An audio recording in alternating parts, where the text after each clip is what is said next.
Alors, bonjour à tous, heureux de vous retrouver, chers amis, sur YouTube en ce mercredi 8 avril 2026, 15h15, heure du Québec. Merci à ceux qui sont abonnés. Ceux qui ne sont pas faits là maintenant, merci à ceux qui m'envoient des liens et des messages toujours pertinents, intelligents, très appréciés. Merci à ceux qui vont commenter. Dites-moi de vous regarder, écrasez le petit pouce en l'air et partagez la vidéo. Chers amis, imaginez-vous que des scientifiques créent des bactéries mangeuses de tumeurs qui dévorent le cancer de l'intérieur. C'était publié en fin de soirée hier par le Scientech Daily. Des chercheurs explorent un traitement non conventionnel contre le cancer qui utilise des bactéries modifiées génétiquement pour cibler les environnements uniques et dépourvus d'oxygène à l'intérieur des tumeurs. Une équipe de recherche dirigée par l'Université de Waterloo développe une nouvelle méthode de traitement du cancer en modifiant génétiquement des bactéries capables de consommer les tumeurs de l'intérieur. Les spores bactériennes pénètrent dans la tumeur et y trouvent un environnement riche en nutriments et pauvre en oxygène, ce qu'elles préfèrent. Elles commencent alors à se nourrir de ces nutriments et à se développer, explique le docteur Marc Aucoin, professeur de génie chimique à Waterloo. Ainsi, nous colonisons maintenant cet espace central et la bactérie élimine progressivement la tumeur de l'organisme. Cette approche repose sur Clostridium sporogène, une bactérie que l'on trouve couramment dans le sol et qui ne peut se développer que dans des conditions totalement dépourvues d'oxygène. Le centre d'une tumeur cancéreuse solide est composé de cellules mortes et est dépourvu d'oxygène, créant ainsi un environnement idéal pour que cette bactérie puisse prospérer et se multiplier. Il existe cependant une limitation majeure lorsque les bactéries se propagent vers les couches externes des tumeurs. Elles rencontrent de faibles quantités d'oxygène. Cette exposition entraîne leur mort avant qu'elles ne puissent éliminer complètement la tumeur. Pour surmonter cette difficulté, les chercheurs ont introduit un gène provenant d'une bactérie apparentée.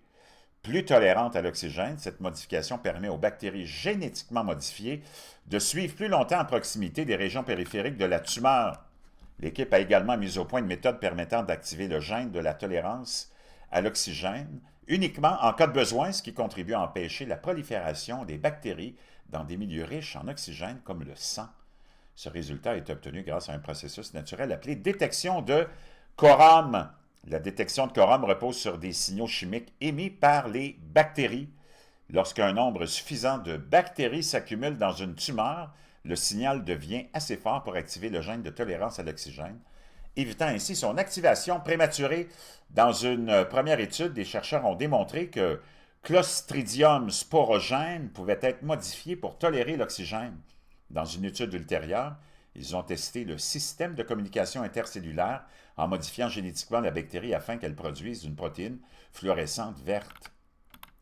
Grâce à la biologie synthétique, nous avons construit une sorte de circuit électrique, mais au lieu de fil conducteur, nous avons utilisé des fragments d'ADN, explique le docteur Brian Ingalls, professeur de mathématiques appliquées à l'Université de Waterloo. Chaque fragment a un rôle précis. Une fois correctement assemblé, il forme un système qui fonctionne de manière prévisible.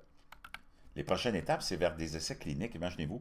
Les chercheurs prévoient désormais de combiner le gène de tolérance à l'oxygène avec le système de contrôle de détection du quorum dans une seule bactérie et de le tester sur des tumeurs lors d'essais précliniques. Wow! Imaginez-vous, on est rendu là. On va voir ce que ça va donner. C'est de l'espoir pour ceux qui sont atteints de cette maladie qui semble être la maladie qui s'est le plus propagée dans les 30 dernières années. Les cas de cancer, les cas de décès de cancer, c'est complètement hallucinant. On va aller voir. Il y a combien de pourcentage de décès de cancer dus ou reliés au cancer?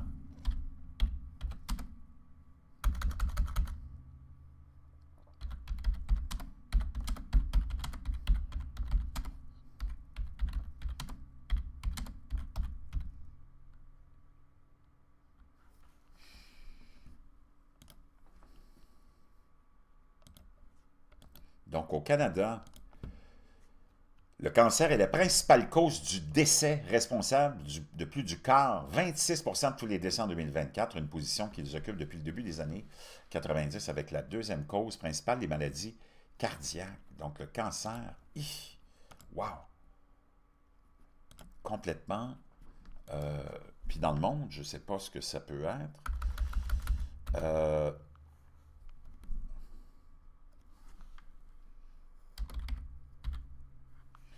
Première cause de décès dans le monde.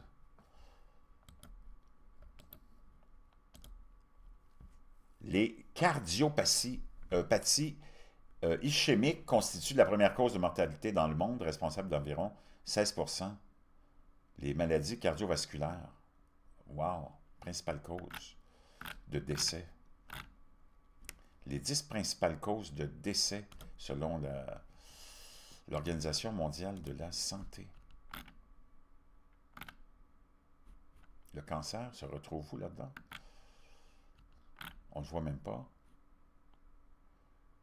En tout cas, au Canada, 10, là je pense que c'est pas bon, là, ces statistiques-là, je ne sais pas d'où ils sortent ça.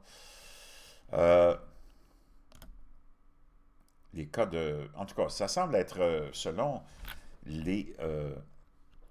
l'Organisation mondiale de la santé, les maladies cardiaques dans le monde entier, si tu prends tous les décès du monde entier, là, mais si tu t'en tiens juste au monde, en tout cas au Canada, première cause, c'est le cancer. Wow. Aux États-Unis, j'imagine que ça doit être probablement le cancer aussi.